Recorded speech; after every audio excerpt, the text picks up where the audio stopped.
भले ही वो ऊर्जा बहुत अच्छी तरह से छिपी हुई थी, लेकिन उसकी मात्रा और ताकत सच में हैरान करने वाली थी। मेरी आंखें फटी की फटी रह गईं।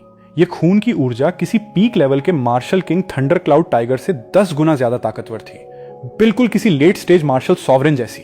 मैं तुरंत अलर्ट हो गया। अगर ये कोई बड़ा बीस्ट एम्परर हुआ तो आज की लड़ाई सच में बहुत भयानक होने वाली थी। घाटी के बिल्कुल बीचों बीच एक ट्रक के आकार का विशाल जानवर आराम कर रहा था। उसका पूरा शरीर नीले बैंगनी धारियों वाले बालों से ढका था और हर एक बाल स्टील की सुइयों की तरह खड़ा था। उसके शरीर के चारों ओर बिजली की चिंगारियां कड़क रही थीं। हर सांस के साथ उसकी नाक से बिजली की 2 तेज किरणें निकलती थीं, जो जमीन के पत्थरों को जलाकर राख कर रही थीं। यही था वो म्यूटेटेड थंडर क्लाउड टाइगर, जिसने पान होंग की रातों की नींद उड़ा रखी थी। उसके चारों ओर 7वें रैंक के 4 विशाल आर्मर्ड मगरमच्छ पहरा दे रहे थे। भाई साहब, ऐसा रुतबा देखकर तो यही लग रहा था कि यह जानवर सच में इस इलाके का राजा है। लेकिन मेरी नजर उस थंडर क्लाउड टाइगर पर 1 सेकंड के लिए भी नहीं रुकी। मैं तो उसके पीछे एक बिल्कुल साधारण सी दिखने वाली जगह को घूर रहा था। वहां तरह तरह के दुर्लभ स्पिरिट फलों और कीमती खनिजों से एक छोटा सा पहाड़ बनाया गया था, और खजाने के उस पहाड़ के बिल्कुल ऊपर एक सफेद बालों वाला छोटा सा गोला गहरी नींद में सो रहा था। वो किसी पालतू बिल्ली से बड़ा नहीं था। उसके बाल बर्फ जैसे सफेद और बेहद मुलायम लग रहे थे। उसका चेहरा लोमड़ी और बिल्ली के मिक्सचर जैसा था, और उसके माथे पर 2 छोटे सींग निकले हुए थे। वो छोटा सा जानवर खजाने के ढेर पर पीठ के बल लेटा मजे से सो रहा था। मैं 100 मीटर दूर एक पुराने पेड़ के पीछे छिप गया। मेरे दिल में भावनाओं का तूफान उठ रहा था। वो भयानक ऊर्जा किसी और से नहीं, बल्कि इसी सोते हुए छोटे जानवर से आ रही थी। थंडर क्लाउड टाइगर तो बस एक गार्ड था। ये कोई आम जानवर नहीं था, बल्कि किसी असली डिवाइन बीस्ट का वंशज था। जैसे ही मैं उसे देख रहा था, उस थंडर क्लाउड टाइगर को कुछ एहसास हुआ। उसने अचानक अपना भारी सिर उठाया और उसकी पीतल जैसी चमकती आंखें सीधे उसी दिशा में घूरने लगीं जहां मैं छिपा था। उसने एक गहरी दहाड़ मारी। इस आवाज से वो सोता हुआ बच्चा जाग गया। उसने आलस से करवट ली, गुस्से में कुछ बड़बड़ाया और बिल्कुल इंसानों की तरह अपने कानों को पंजों से ढक लिया। अपने मालिक को परेशान देखकर थंडर क्लाउड टाइगर की आंखों में गुस्सा और भी गहरा हो गया। उसे लगा कि अंधेरे में छिपे मुझ जैसे कीड़े ने उसके मालिक की नींद खराब की है। टाइगर के शरीर से भयानक बिजली फूट पड़ी। उसने अपना जबड़ा खोला और एक बैरल जितनी मोटी बिजली की किरण सीधे उस पेड़ पर दाग दी जहां मैं छिपा था। मैंने मन ही मन सोचा, तो मैं पकड़ा गया।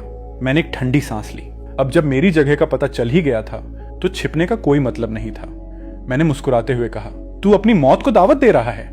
मैंने बस एक कदम बढ़ाया और पलक झपकते ही वहां से गायब हो गया।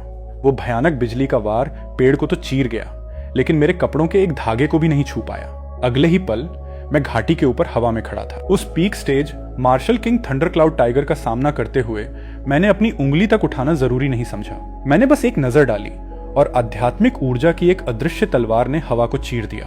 थंडर क्लाउड टाइगर, जो छलांग लगाने की तैयारी कर रहा था, अचानक जम गया। उसके लोहे जैसे सख्त सिर पर एक दरार पड़ गई और उसका विशाल सिर सीधे जमीन पर आ गिरा। खून फव्वारे की तरह बह निकला। बस एक ही वार और खेल खत्म। आसपास खड़े उन चारों आर्मर्ड मगरमच्छों के अंदरूनी अंग भी उस झटके से चकनाचूर हो गए और वो वहीं ढेर हो गए। पूरी घाटी में अचानक सन्नाटा छा गया। अब वहां सिर्फ वो बालों का छोटा सा गोला बचा था जो अभी अभी उठा था। वो अपनी आंखें मलते हुए अपने गार्ड्स की लाशों को हैरानी से देख रहा था। उस सफेद बच्चे ने जमीन पर पड़ी लाशों को देखा और फिर हवा में तैरते हुए मेरी तरफ नजर उठाई। उसकी आंखों में हैरानी की जगह अब भयंकर गुस्सा आ गया था। वो झटके से खड़ा हुआ। पलक झपकते ही हथेली के आकार का वो बच्चा एक विशाल रूप में बदल गया।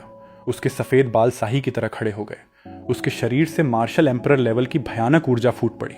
ये देखकर मेरी आंखों में एक सुनहरी चमक आ गई। ये छोटा सा जीव सिर्फ अपनी आभा के दम पर मेरा मुकाबला कर सकता था। छोटे जानवर ने दहाड़ते हुए कहा, इंसान, तेरी इतनी हिम्मत कि तूने मेरे छोटे भाई को मार डाला।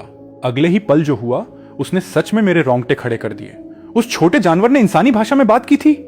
किंवदंतियों के अनुसार इंसानी जुबान में बोलना सिर्फ सेंट बीस्ट या बेहद ऊंचे डिवाइन बीस्ट के बस की बात होती है। जानवर ने गुस्से से चिल्लाते हुए कहा, मैं तुझे जिंदा चबा जाऊंगा। उसने एक भयानक दहाड़ मारी और अपने पिछले पैरों से जमीन पर इतनी जोर से वार किया कि पूरी घाटी की जमीन धंस गई। उसकी रफ्तार इतनी तेज थी कि वो एक सफेद बिजली की तरह साउंड बैरियर को तोड़ता हुआ मेरी तरफ झपटा। उसके पंजों की सुनहरी चमक के आसपास की हवा भी कांपने लगी। उसकी रफ्तार सच में थंडर क्लाउड फॉक्स से 3 गुना ज्यादा थी। लेकिन आखिर मैं भी एक अनुभवी मार्शल एम्परर था। मेरी नजरें ठंडी हो गईं। मैंने एक बेसिक कॉम्बैट तकनीक का इस्तेमाल किया। उसके उड़ने की दिशा को भांपते हुए मैं हल्का सा साइड में हो गया। उसके तेज पंजे मेरी नाक को छूते हुए निकल गए। पहला वार खाली जाने पर वो हवा में घूमा और अपनी पूंछ को स्टील के चाबुक की तरह मेरी तरफ घुमाया। मैंने उसे रोकने के बजाय अपने दाहिने हाथ से उसकी पूंछ पर हल्का सा टैप कर दिया। मेरा ये दांव लगते ही उसका बैलेंस बिगड़ गया और वो हवा में कई बार पलटने के बाद जमीन पर जा गिरा। अब वो पूरी तरह बौखला चुका था। उसने पंजों, दांतों और पूंछ से मुझ पर ताबड़तोड़ हमलों की बारिश कर दी। उसके हर वार में पहाड़ों को तोड़ने वाली ताकत थी। लेकिन कुछ मिनटों बाद भी मैं अपने हाथ पीछे बांधे हवा में आराम से तैर रहा था। मेरे कपड़ों पर एक सिलवट तक नहीं आई थी, जबकि वो छोटा जानवर जमीन पर जीभ बाहर निकाले हाँफ रहा था। मुझे समझ आ गया था, ये छोटा जीव बस एक बिगड़ा हुआ रईस ज्यादा था। इसके पास मार्शल सॉवरेन जैसी भयानक ताकत तो थी, लेकिन लड़ने का कोई अनुभव नहीं था। इसके सारे हमले बस इसके गुस्से का नतीजा थे, जिनमें कोई तकनीक नहीं थी। मेरे जैसे मास्टर के सामने वो बस एक खिलौना बन गया था। मैंने ऊपर से उसे देखते हुए मुस्कुराकर कहा, क्या तेरा हो गया? अगर तेरे पास कोई और चाल नहीं बची है तो अब मेरी बारी। मैंने हाथ भी नहीं उठाया। मेरे शरीर से मार्शल सॉवरेन की खून की ऊर्जा फूटी और एक विशाल बैंगनी हाथ में बदल गई, जिसने आसमान को ढक लिया। वो हाथ उस जानवर को कुचलने के लिए तेजी से नीचे आने लगा। उस विशाल हाथ की भयानक ताकत महसूस करते ही उस जानवर की आंखों का गुस्सा गायब हो गया। अब उसकी आंखों में मौत का खौफ था। उसे समझ आ गया था कि जिस ताकत पर उसे इतना घमंड था वो मेरे सामने कुछ भी नहीं है। उसे लगा कि अब उसका खेल खत्म, लेकिन फिर उसने कुछ ऐसा किया जिसकी मुझे बिल्कुल उम्मीद नहीं थी। वो अचानक जमीन पर लेट गया, अपने आगे के पंजों से अपना सिर ढका और पीछे का हिस्सा हवा में उठा लिया।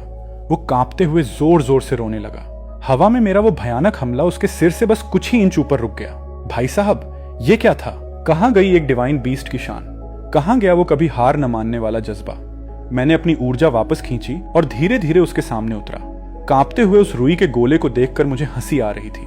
मैंने मजे लेते हुए कहा, अभी कुछ देर पहले तो तू बहुत खूंखार बन रहा था ना? तू तो मुझे खाने वाला था। उस जीव ने डरते डरते अपना एक पैर उठाया और अपनी बड़ी आंसुओं से भरी आंखों से मुझे देखा। विशाल हाथ को गायब होते देख उसने राहत की सांस ली। उसने तुरंत अपना रवैया बदला और अपने पिछले पैरों पर खड़ा होकर आगे के पंजों को जोड़कर गिड़गिड़ाने लगा। उसने रोती हुई शक्ल बनाकर कहा, अरे बड़े भाई, महान मालिक, ये सब एक गलतफहमी थी। मैं तो बस सोकर उठने की वजह से थोड़ा चिड़चिड़ा हो गया था। मैं तो आपके साथ खेल रहा था। ऐसा कहते हुए उसने 2 झूठे आंसू निकालने की पूरी कोशिश की। वो बहुत ही बेचारा और कमजोर लग रहा था। उसने आगे कहा, भले ही आपकी ताकत बहुत ज्यादा है, लेकिन मैं सच में अभी बस एक बच्चा हूं। मुझे पैदा हुए 3 साल भी नहीं हुए हैं और मैंने आज तक कोई ढंग की लड़ाई नहीं लड़ी है। छोटा जानवर हवा सूंघते हुए मेरे चेहरे के भाव पढ़ने की कोशिश कर रहा था। उसके दिल में डर बैठता जा रहा था। वो डरपोक जरूर था, लेकिन उसकी खून की यादों ने उसे बहुत चालाक बना दिया था। उसे पता था कि उसके सामने खड़ा इंसान कोई मामूली आदमी नहीं है। अगर आज उसने हार नहीं मानी तो पक्का उसका रोस्ट बन जाएगा। उसने घबराते हुए कहा, मुझे मारना मत, मैं बहुत काम की चीज हूं। मुझे अभी भी उसे घूरता देख वो अपनी खूबियां गिनाने लगा। जानवर ने जल्दी जल्दी कहा, मैं छिपे हुए खजाने ढूंढ सकता हूं। 100 मील के दायरे में मैं किसी भी दुर्लभ जड़ी बूटी या खजाने को सूंघ सकता हूं। इस बैग में जो भी खजाना है वो सब मैंने ही ढूंढा है।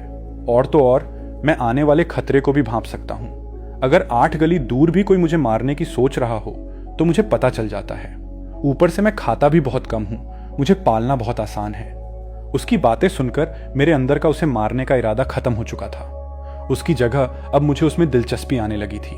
खजाने ढूंढना और खतरे को भांपना, अनजान सफर पर जाने के लिए इससे बेहतर सिक्योरिटी गार्ड और क्या हो सकता है। सुयू को भविष्य में एक बहुत बड़ी और अनजान दुनिया में कदम रखना था, जहां उसे कई खतरों का सामना करना पड़ेगा। भले ही मैं ताकतवर हूं, लेकिन मैं उसे 24 घंटे नहीं बचा सकता। अगर ऐसा कोई खजाने ढूंढने वाला जानवर उसके साथ रहे तो क्या बात है। मैंने अपने दिमाग में सब हिसाब लगा लिया, लेकिन मेरा चेहरा अभी भी बर्फ की तरह ठंडा था। मैंने अपनी लाल ऊर्जा को फिर से बढ़ाते हुए कहा, बातें बनाना आसान है। मैं कैसे मान लूं कि तू मुझे बेवकूफ बनाकर मेरे साथ नहीं आना चाहता? क्या पता रात को सोते समय तू मुझे ही काट ले। जानवर ने डर से कांपते हुए अपने पंजे हिलाए और बोला, मेरी इतनी हिम्मत कहां, मैं ऐसा कभी नहीं करूंगा। मैंने ठंडी आवाज में कहा, कस्मों का कोई मतलब नहीं होता। मैं नीचे बैठा और अपनी एक उंगली आगे बढ़ाई। मेरी उंगली पर मार्शल एम्परर लेवल के सोल मार्क के साथ खून की एक सुनहरी बूंद चमकने लगी। मैंने सख्त लहजे में कहा, अगर जिंदा रहना चाहता है तो खुद को इससे बांध ले। यह एक मास्टर सर्वेंट कॉन्ट्रैक्ट है।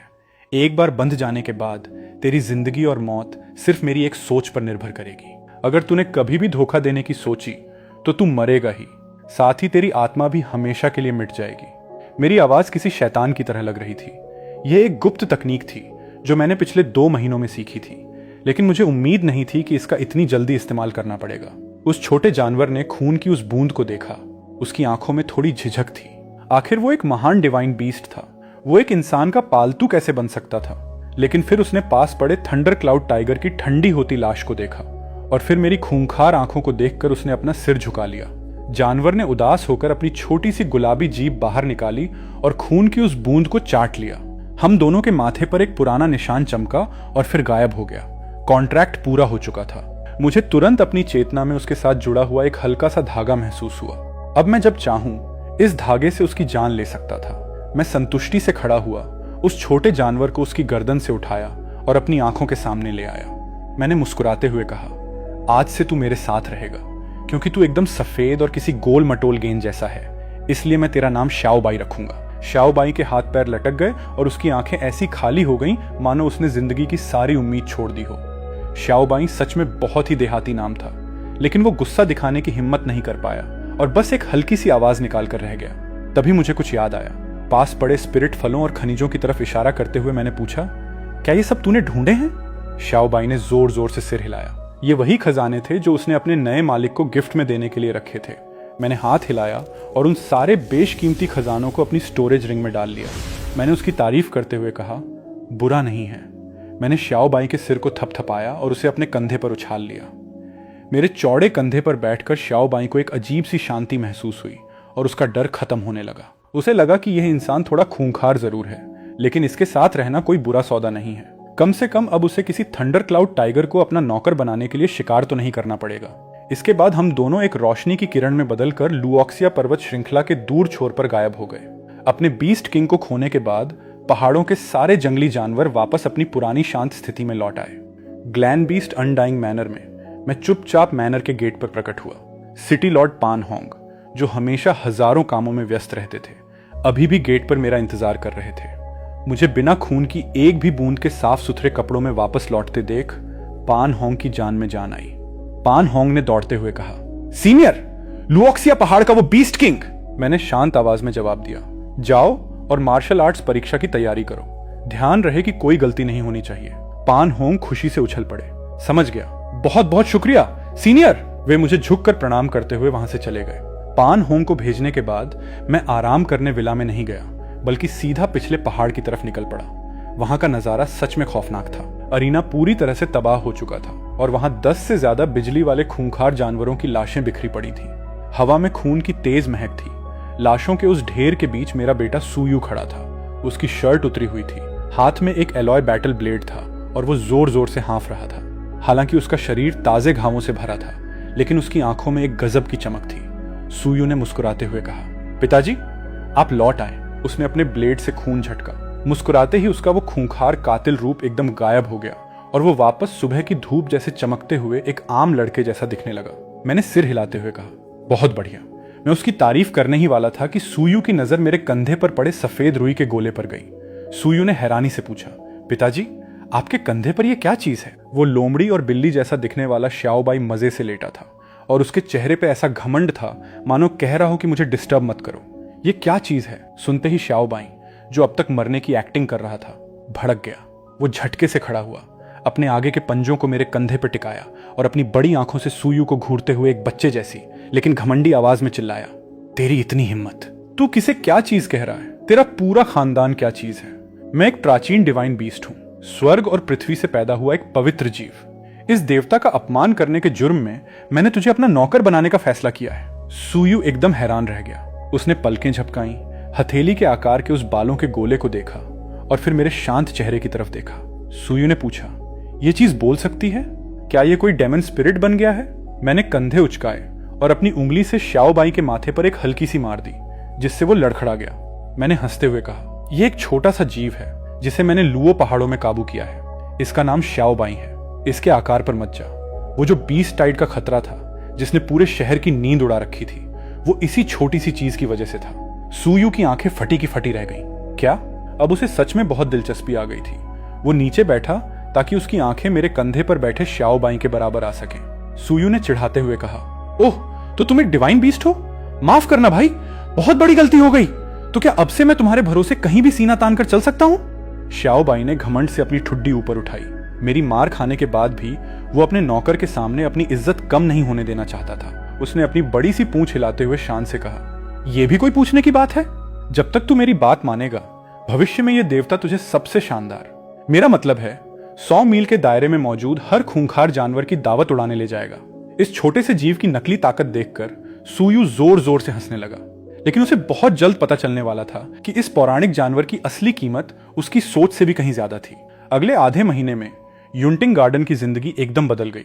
सूयू को डर था कि इस पौराणिक जानवर के आने से घर में रोज तमाशे होंगे, लेकिन उसने कभी सपने में भी नहीं सोचा था कि श्याओबाई उसके मार्शल आर्ट्स के सफर का सबसे बड़ा हथियार बन जाएगा। भले ही मैंने श्याओबाई को काबू कर लिया था, लेकिन उसके शरीर में मौजूद मार्शल सॉवरेन लेवल की भयानक ऊर्जा किसी लीक होते हुए न्यूक्लियर रिएक्टर जैसी थी। क्योंकि वो अभी बच्चा था, इसलिए वो इस अथाह ताकत को कंट्रोल नहीं कर पाता था। इस वजह से वो अक्सर चिड़चिड़ा और बेचैन रहता था, और इस ऊर्जा को दबाने के लिए उसे घंटों सोना पड़ता था। दूसरी तरफ सूयू, जिसके पास वुड स्पिरिट बॉडी थी, उसे लगातार शुद्ध खून की ऊर्जा की जरूरत थी। इस वजह से हर दोपहर आंगन में एक बहुत ही अजीब लेकिन शानदार नजारा देखने को मिलता था। सूयू अपनी कीमिया का काम छोड़कर आंगन में चौकड़ी मारकर बैठ जाता और श्याओबाई मजे से उसकी गोद या छाती पर लेट जाता। सूयू अपनी कल्टीवेशन तकनीक चलाता और श्याओबाई के शरीर से निकलने वाली खून की शुद्ध ऊर्जा को पागलों की तरह सोखने लगता। ये ऊर्जा इतनी शुद्ध थी कि इसे रिफाइन करने की जरूरत ही नहीं थी।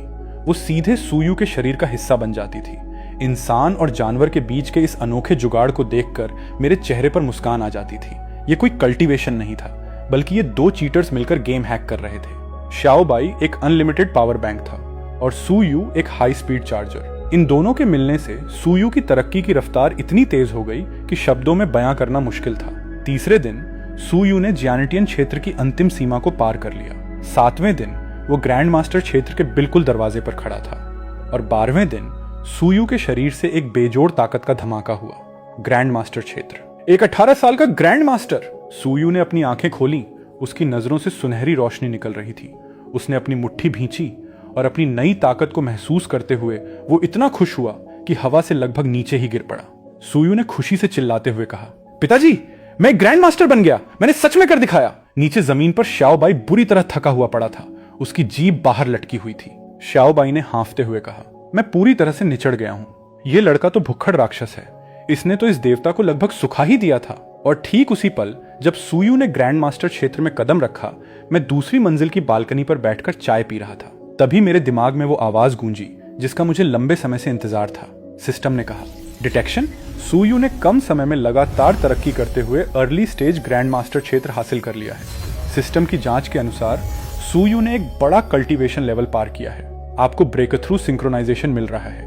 बधाई हो, आपने मार्शल सेंट क्षेत्र की अर्ली स्टेज में कदम रख लिया है। उसी पल सिर्फ यूंटिंग मैनर ही नहीं, बल्कि पूरे कांगलान बे सिटी के ऊपर का आसमान बदल गया। साफ आसमान अचानक रहस्यमयी बैंगनी बादलों से ढक गया जो 3000 मील तक फैल गए।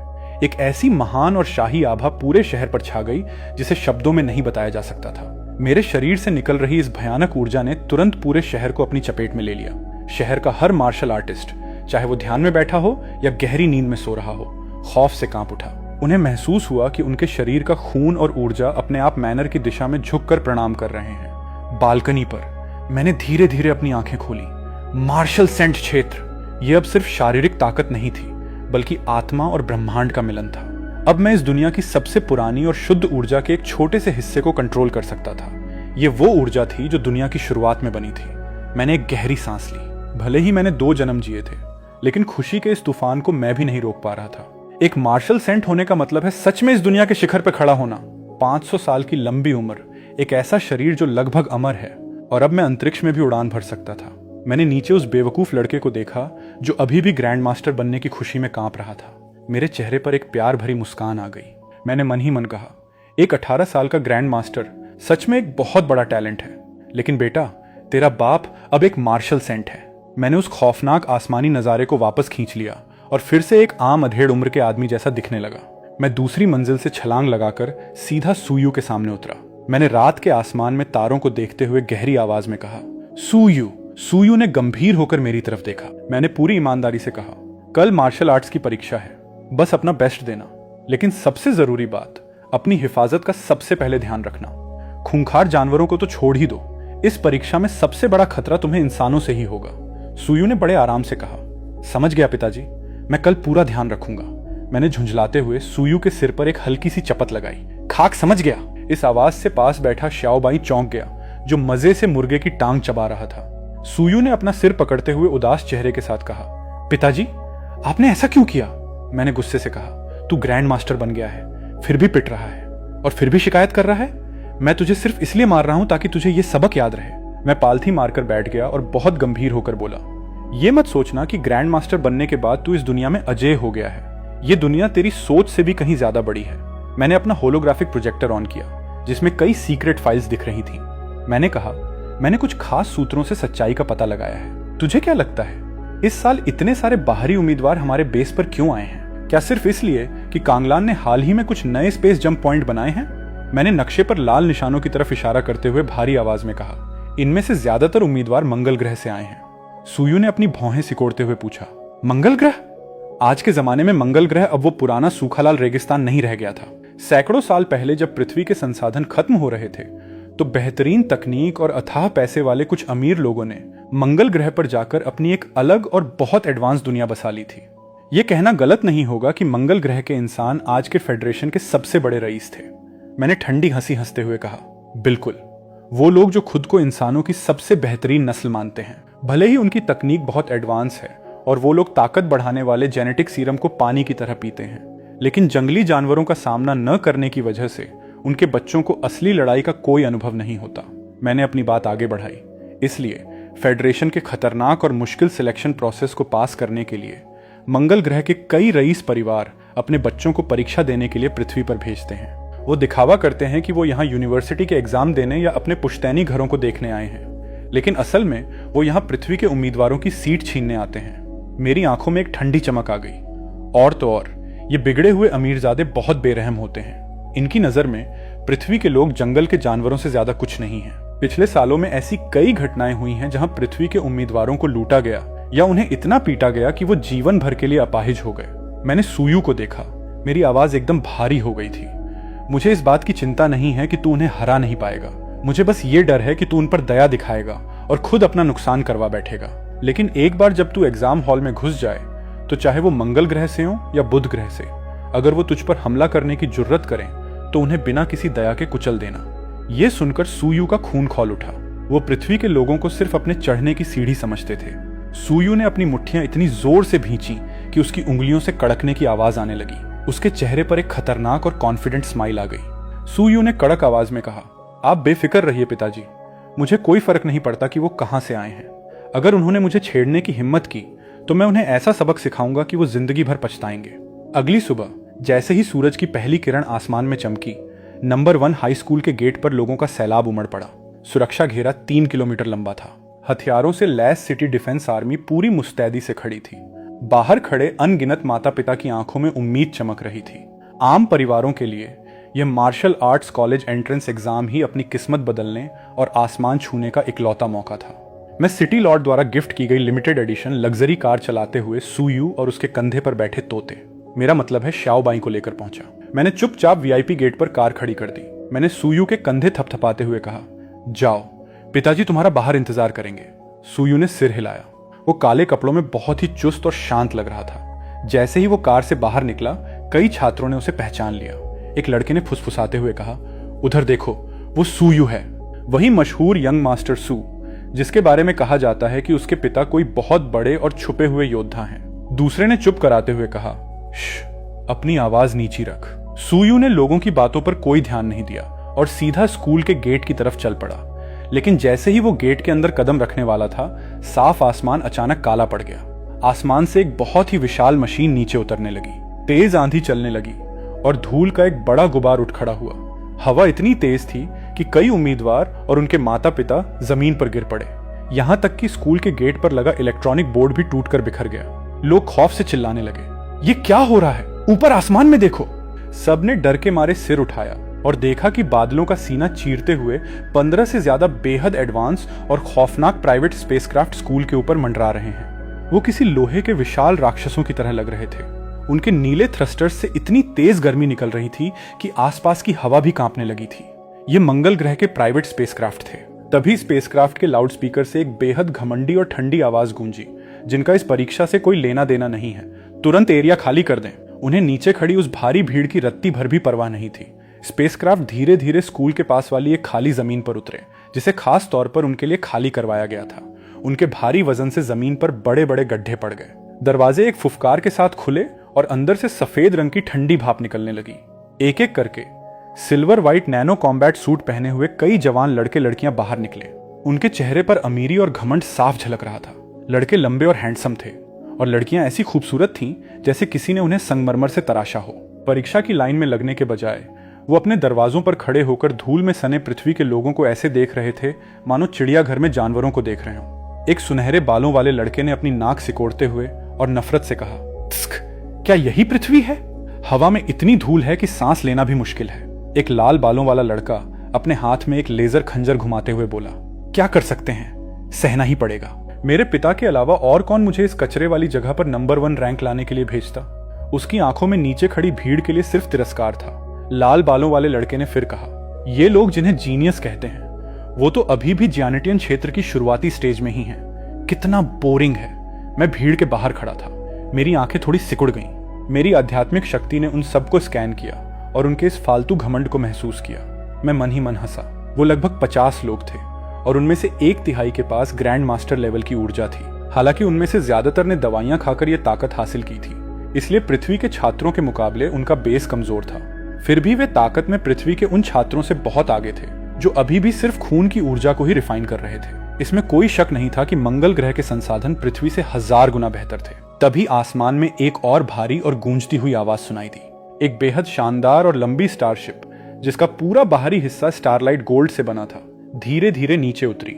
इस स्टारशिप के साथ 4 लड़ाकू ड्रोन भी पहरा दे रहे थे। यह दिखावा इतना बड़ा था कि देखने वालों के मुंह खुले के खुले रह गए। दरवाजे खुले और एक लाल कालीन अपने आप जमीन तक बिछ गया। 2 लोग, एक जवान और एक बूढ़ा, धीरे धीरे बाहर निकले। आगे चल रहा लड़का करीब 18-19 साल का लग रहा था। उसका चेहरा किसी शैतान की तरह हैंडसम था और उसने एक साधारण सा दिखने वाला कपड़ा पहना था, लेकिन असल में उस कपड़े की कीमत किसी राजा के खजाने जितनी थी। उसके हाथ में एक फोल्डिंग पंखा था और होठों पर एक अजीब सी बेपरवाह मुस्कान। ऐसा लग रहा था मानो वो किसी पिकनिक पे आया हो। लड़के ने झल्लाते हुए कहा, मुझे सच में समझ नहीं आता कि मेरे पिता ने मुझे इस बकवास कांगलान बेस पे क्यों भेजा। मेरे टैलेंट से तो मैं मंगल ग्रह की किसी भी बड़ी यूनिवर्सिटी का एग्जाम आसानी से पास कर सकता था। मुझे इन गवारों से लड़ने के लिए यहाँ क्यों आना पड़ा? उसका नाम ली शिंघे था, जो ली परिवार का यंग मास्टर था। मंगल ग्रह पर ली परिवार पूरे फेडरेशन के सबसे ताकतवर परिवारों में से एक था। उसके पीछे ग्रे रंग के कपड़े पहने एक कुबड़ वाला बूढ़ा आदमी चल रहा था। वो बूढ़ा इतना कमजोर लग रहा था मानो हवा के एक झोंके से ही उड़ जाएगा। लेकिन हैरानी की बात यह थी कि स्टारशिप के आसपास चल रही तेज आंधी भी उस बूढ़े के 3 फुट पास आते ही बिल्कुल शांत हो जाती थी। उस बूढ़े को लोग लीबो कहते थे।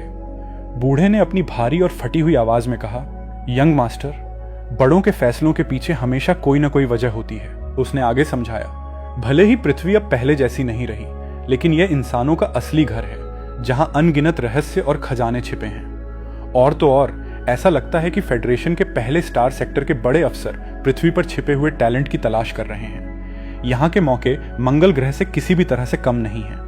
ली शिंघे ने अपना हाथ हिलाते हुए लापरवाही से कहा, ठीक है, चलो जल्दी से एग्जाम खत्म करते हैं और यहाँ से निकलते हैं। बूढ़े ली ने मुस्कुराते हुए उसे देखा।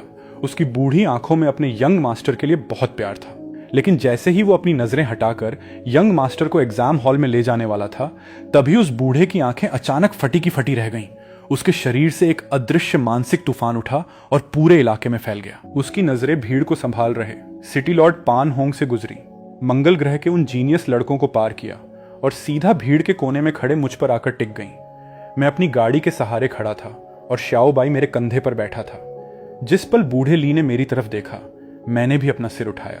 सैकड़ों मीटर की दूरी और हजारों लोगों की भीड़ के बीच हम दोनों की नजरें टकराईं। शहर के उस शोरगुल के बीच ना तो कोई धमाका हुआ, ना ही आसमान से बिजली गिरी, लेकिन हम दोनों के दिमाग के अंदर ऐसा लगा मानो 10,000 फीट ऊंचे 2 पहाड़ आपस में टकरा गए हों।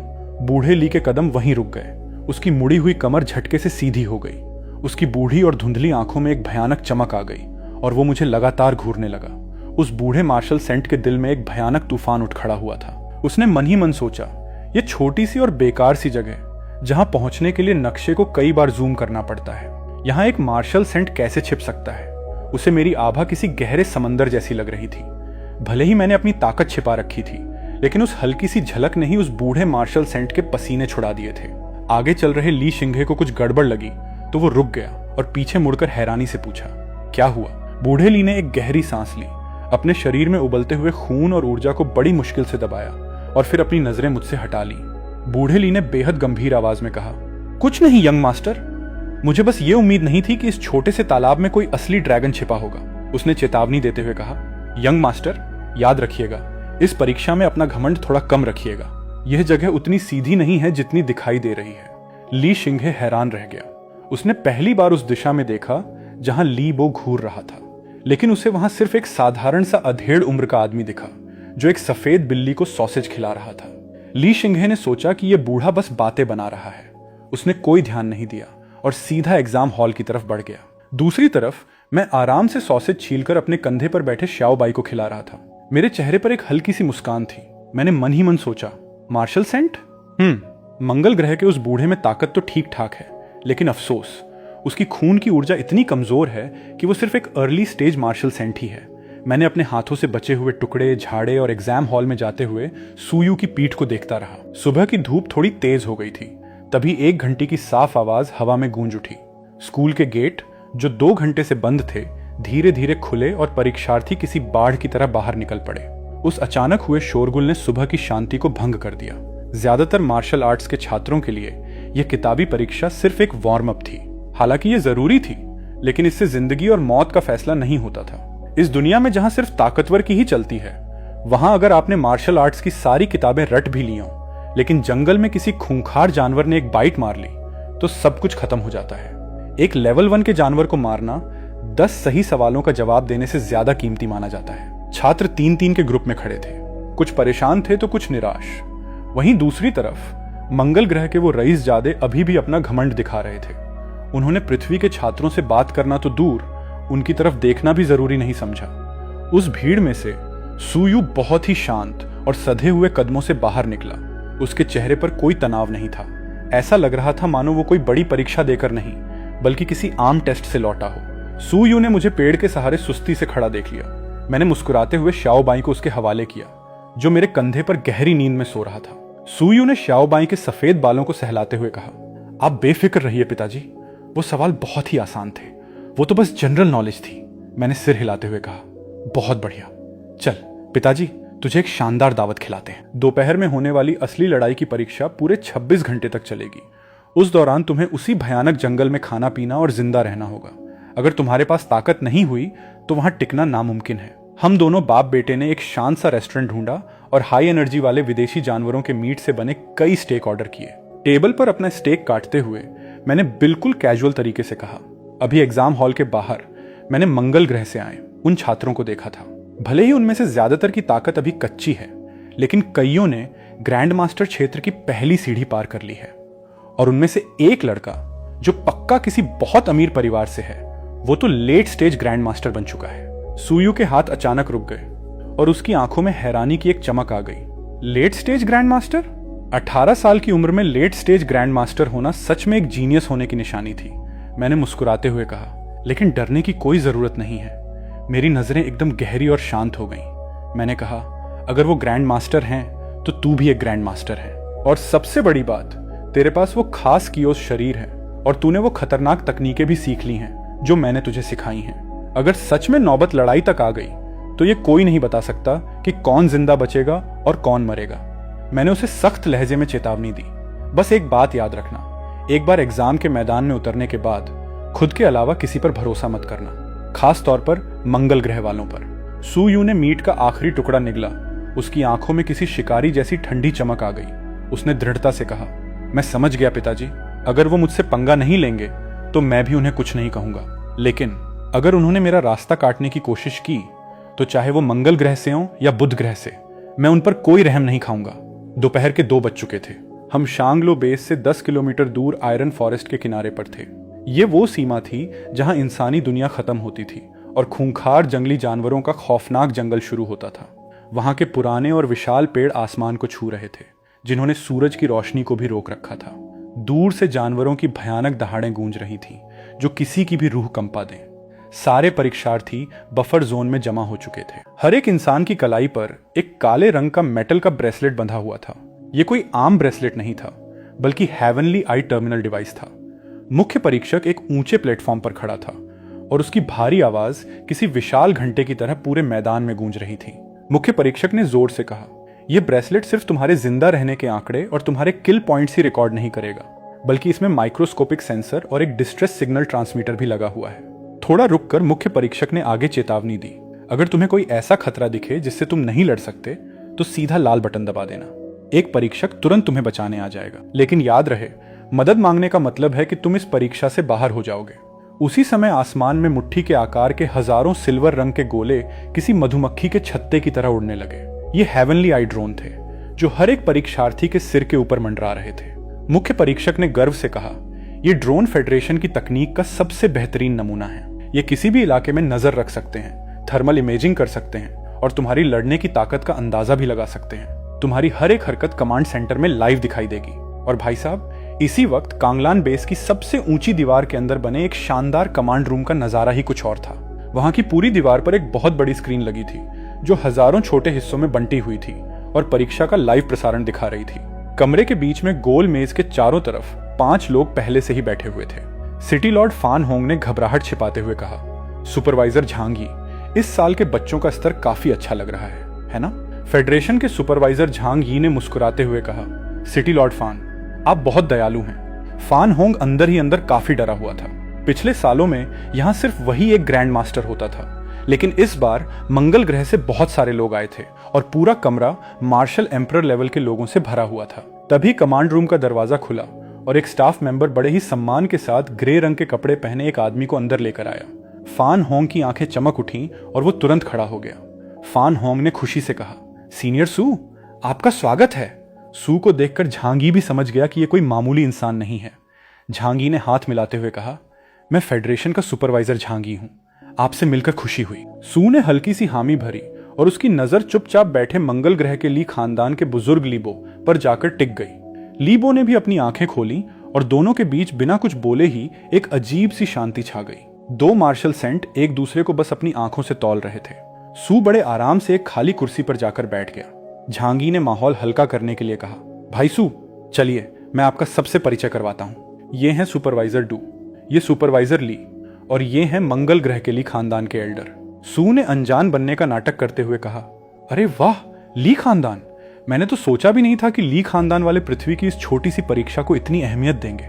लीबो ने अपनी भारी और डरावनी आवाज में कहा, अरे नहीं नहीं, ऐसी कोई बात नहीं है, मैं तो बस इन बच्चों का खेल देखने आया हूँ। वैसे मिस्टर सू, मैंने सुना है आपका बेटा भी इस साल परीक्षा दे रहा है। मुझे यकीन है वो भी आपकी तरह ही कमाल का होगा। सू ने चाय का कप उठाते हुए बड़ी ही शांति से कहा, ये तो बस बच्चों का खेल है, वो आपके खानदान के जीनियस बच्चों की बराबरी कैसे कर सकता है। मैं तो बस यही दुआ करता हूँ कि आपका छोटे नवाब अपना हाथ थोड़ा हल्का रखे और मेरे नालायक बेटे को रुला न दे। लीबो ने ताना मारते हुए कहा, मिस्टर सू, आप भी क्या मजाक करते हैं? तभी शांत बैठे सुपरवाइजर डू ने अपनी घड़ी देखते हुए कहा, परीक्षा शुरू हो चुकी है, कृपया सब लोग स्क्रीन पर ध्यान दें। जैसे ही परीक्षा शुरू हुई, हजारों बच्चों ने खूंखार जानवरों का शिकार करना शुरू कर दिया। एफ ग्रेड जानवर के लिए 1 पॉइंट, ई ग्रेड के लिए 5 और सी ग्रेड के लिए 120 पॉइंट्स तय किए गए थे।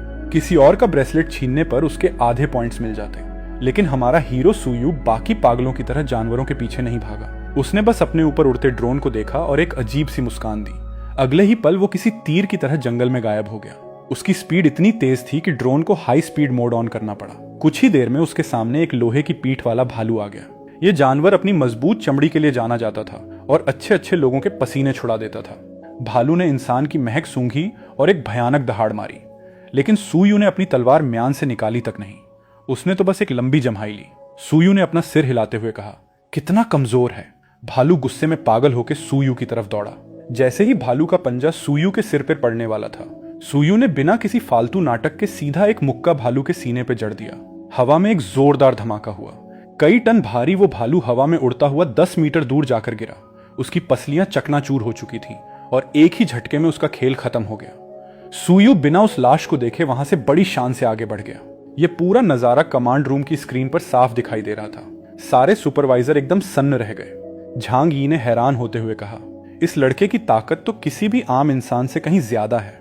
सुपरवाइजर डू ने तारीफ करते हुए कहा, इसकी तकनीक एकदम परफेक्ट है, इतनी कम उम्र में ऐसा कंट्रोल कमाल है। फान होंग ने सीना चौड़ा करते हुए कहा, यह हमारे स्कूल का सूयू है, ये ज्यादातर शांत ही रहता है। उधर मंगल ग्रह का ली जिंगहे अपने चमचों के साथ मिलकर बाकी बच्चों को बुरी तरह पीट रहा था और उनके पॉइंट्स छीन रहा था। ली जिंगहे ने घमंड से हंसते हुए कहा, बस 15 पॉइंट्स? कितने कमजोर हैं ये पृथ्वी वाले। अगले दिन दोपहर तक गर्मी बहुत बढ़ चुकी थी। सूयू ने अपना ब्रेसलेट चेक किया। ली जिंगहे 1800 पॉइंट्स के साथ पहले नंबर पर था और सूयू 1000 पॉइंट्स के साथ दूसरे नंबर पर। सूयू ने गहरी सांस लेते हुए सोचा, क्या इन मंगल ग्रह वालों ने इस जंगल को अपने बाप का बगीचा समझ रखा है? तभी उसे कुछ ही दूरी पर किसी के लड़ने की भयानक आवाज सुनाई दी। वो तुरंत उस तरफ भागा। वहां जाकर उसने जो देखा उससे उसका खून खौल उठा। ली जिंगहे के चमचे एक लड़की को घेर कर खड़े थे और वो लड़की कोई और नहीं बल्कि सूयू की दोस्त शू लेले थी। शू लेले के कपड़े फट चुके थे, उसका एक हाथ टूट चुका था और उसके चेहरे पर चोट के गहरे निशान थे। शू लेले ने रोते हुए गुस्से में कहा, तुम लोगों ने हमारे पॉइंट्स छीन लिए, तो अब हमें इस तरह बेइज्जत क्यों कर रहे हो? ली जिंगहे ने अपना पंखा हिलाते हुए बड़े ही बेरहम अंदाज में कहा, क्योंकि मैं बोर हो रहा हूं। मैंने सुना है कि तुम्हारा उस दूसरे दर्जे के सूयू से बड़ा अच्छा चक्कर चल रहा है। शू लेले ये सुनकर और भी डर गई। ली जिंगहे ने शैतानी हंसी हंसते हुए कहा, वो सूयू मेरे पीछे पीछे आ रहा है और मुझे ये बिल्कुल पसंद नहीं है। अगर वो मेरे हाथ नहीं आया तो मैं उसकी इस छोटी सी गर्लफ्रेंड को ही सबक सिखा दूंगा। ली जिंगहे के इशारे पर उसका एक गुंडा लोहे का डंडा लेकर शू लेले की तरफ बढ़ा। गुंडे ने हंसते हुए कहा, छोटी बच्ची, अगर ज्यादा जोर से लगे तो रोना मत। जैसे ही डंडा शू लेले को लगने वाला था, हवा में एक भयानक आवाज गूंजी। इससे पहले कि कोई कुछ समझ पाता, एक परछाई बिजली की तरह आई और उस गुंडे की छाती से टकरा गई। गुंडे की छाती की हड्डियां टूट गईं और वो हवा में उड़ता हुआ झाड़ियों में जा गिरा। धूल छंटने के बाद वहां सूयू खड़ा था। उसकी आंखों में ऐसा भयानक गुस्सा था कि देखने वालों की रूह कांप जाए। शू लेले ने रोते हुए कहा, सूयू, तुम यहां क्यों आए? ये बहुत सारे हैं, तुम भाग जाओ। सूयू ने बड़े ही प्यार से शू लेले के चेहरे से मिट्टी पोंछते हुए कहा, ये लोग तुम्हें मार रहे थे तो तुमने मदद का बटन क्यों नहीं दबाया? शू लेले ने सुबकते हुए कहा, मैं परीक्षा से बाहर नहीं होना चाहती थी। सूयू ने मुस्कुराते हुए कहा, पागल लड़की। फिर सूयू ने मुड़कर ली जिंगहे और उसके गुंडों को देखा और अपनी तलवार निकाल ली। ली जिंगहे ने ताली बजाते हुए कहा, सूयू, मैं तुम्हारा ही इंतजार कर रहा था। मुझे लगा था तुम बाद में मिलोगे, पर तुम तो खुद चलकर मौत के मुंह में आ गए। कमांड रूम में बैठे लोग भी ये देखकर हैरान थे। झांगी ने परेशान होते हुए कहा, यह बहुत बुरा हुआ। ली जिंगहे बहुत ताकतवर है और उसके हथियार भी कमाल के हैं। सूयू के लिए यह मौत का कुआं है। लीबो ने चाय पीते हुए हंसकर कहा, मिस्टर सू, आपका बेटा कुछ ज्यादा ही जोश में आ गया है। हीरो बनना अच्छी बात है, लेकिन अपनी औकात भी पता होनी चाहिए। सू के पिता ने बहुत ही ठंडे दिमाग से कहा, सीनियर ली, आप ज्यादा मत सोचिए। दुनिया में कुछ लड़ाइयां ऐसी होती हैं जो लड़नी ही पड़ती हैं, चाहे जान ही क्यों न चली जाए। जो डरपोक झुंड में छुपकर लड़ते हैं, उनकी क्या औकात। मैदान में सूयू ने बिना किसी डर के उन 3 गुंडों पर हमला कर दिया। सूयू की रफ्तार इतनी तेज थी कि उन तीनों को हवा भी नहीं लगी।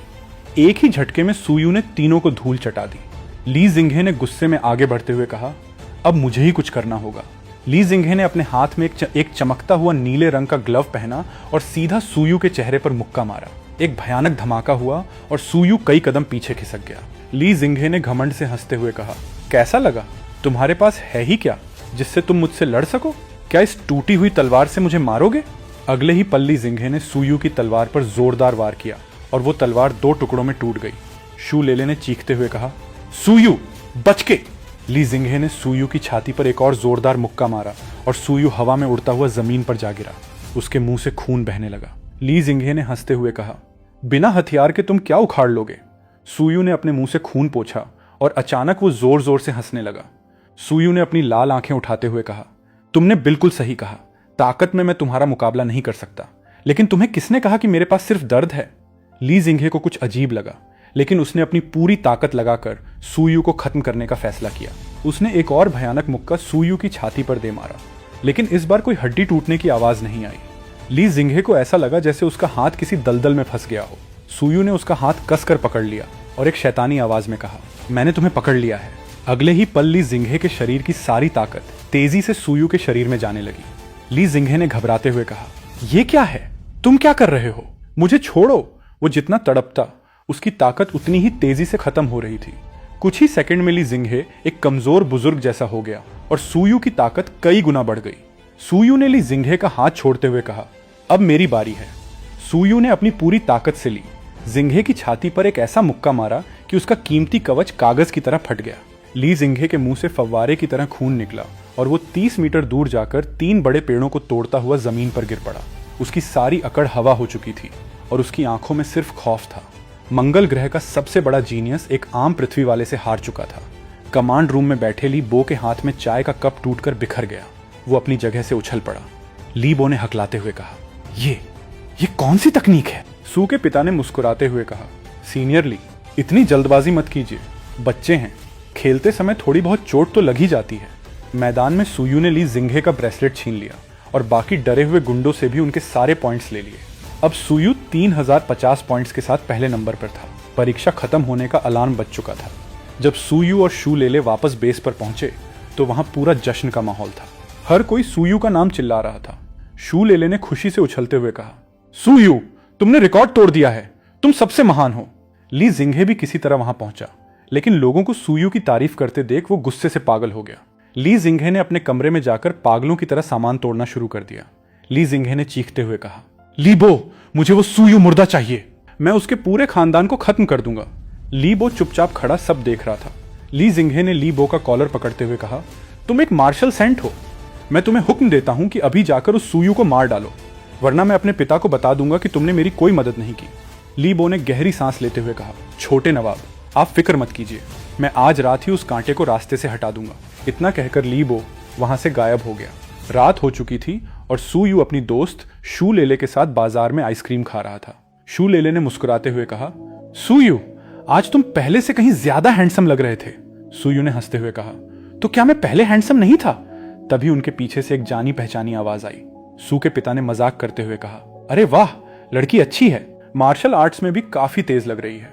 पिता के कंधे पर बैठे छोटे से पालतू जानवर शियाओ बाई ने भी मजाक में कहा, पर क्या एक लड़की काफी होगी? मैंने टीवी पर देखा है कि ताकतवर लोगों की तो बहुत सारी पत्नियां होती हैं। सूयू का चेहरा शर्म से लाल हो गया। शू लेले भी घबराकर वहां से भाग गई। सूयू ने झल्लाते हुए कहा, पिताजी, आप लोग भी ना, मैं अभी सिर्फ अपनी ट्रेनिंग पर ध्यान देना चाहता हूँ। अचानक पिता के चेहरे की मुस्कान गायब हो गई और माहौल एकदम भारी हो गया। सड़क की सारी लाइटें बुझ गईं और एक भयानक खौफ ने पूरे इलाके को घेर लिया। हवा में एक बुजुर्ग आदमी की परछाई नजर आई। वो बिना किसी मशीन के हवा में खड़ा था। ये ली बो था, जो अब एक नौकर नहीं बल्कि एक खूंखार मार्शल सेंट लग रहा था। ली बो ने आसमान से घूरते हुए ठंडी आवाज में कहा, वैसे तो मैं बच्चों पर हाथ नहीं उठाता, लेकिन कुछ लोगों को अपनी औकात याद दिलानी पड़ती है। सू के पिता ने सूयू को अपने पीछे छुपाते हुए बड़ी ही बेबाकी से कहा, अरे वाह, तो ली खानदान वाले हारने के बाद अब अपने घर के बुजुर्गों को लड़ने भेजते हैं? क्या बस इतनी ही औकात है तुम्हारी? ली बो ने गुस्से में दहाड़ते हुए अपनी पूरी ताकत झोंक दी। आसपास की इमारतों के शीशे टूट गए और जमीन में दरारें पड़ गईं। सूयू को ऐसा लगा जैसे उसका दम घुट रहा हो, लेकिन तभी सू के पिता के शरीर से भी एक भयानक और जादुई ऊर्जा निकली, जिसने ली बो के हमले को हवा में ही खत्म कर दिया। 2 मार्शल सेंट की ताकत के टकराने से आसमान में बिजली कड़क उठी। सू के पिता ने आंखें तरेरते हुए कहा, मेरे इलाके में मेरे ही बेटे पर हाथ उठाने की तुम्हारी हिम्मत कैसे हुई, बुढ़े? ली बो की आंखें फटी की फटी रह गईं। ली बो ने घबराते हुए कहा, तो तुम भी एक मार्शल सेंट हो? मैंने सोचा नहीं था कि इस छोटे से शहर में कोई इतना ताकतवर होगा। सू के पिता ने अपने कंधे पर बैठे शियाओ बाई से कहा, इसे यहां से ले जाओ। शियाओ बाई तुरंत बड़ा हो गया और सूयू को अपने मुंह में दबाकर बहुत दूर ले गया। ली बो ने उन्हें रोकने के लिए आग का एक गोला फेंका, लेकिन सू के पिता ने बस अपनी एक उंगली से उस गोले को नष्ट कर दिया। सू के पिता ने हवा में उड़ते हुए कहा, बुढ़े, तुम्हारा दुश्मन मैं हूं। आज मैं तुम्हें बताऊंगा कि मौत कैसी दिखती है। दूर शहर की दीवार पर खड़े फेडरेशन के सुपरवाइजर खौफ से यह नजारा देख रहे थे। सुपरवाइजर झांग ने कांपते हुए कहा, मंगल ग्रह वाले सच में पागल हैं। एक छोटी सी बात पर मार्शल सेंट को भेज दिया। सुपरवाइजर डू ने बेबसी से कहा, हम कुछ नहीं कर सकते। वो ली खानदान है जिनसे पूरा फेडरेशन डरता है। अफसोस, आज सूयू और उसके पिता दोनों मारे जाएंगे। और इसी के साथ वो रात एक ऐसे भयानक युद्ध की गवाह बनी जिसने पूरे कांगलान बेस की नींव हिलाकर रख दी।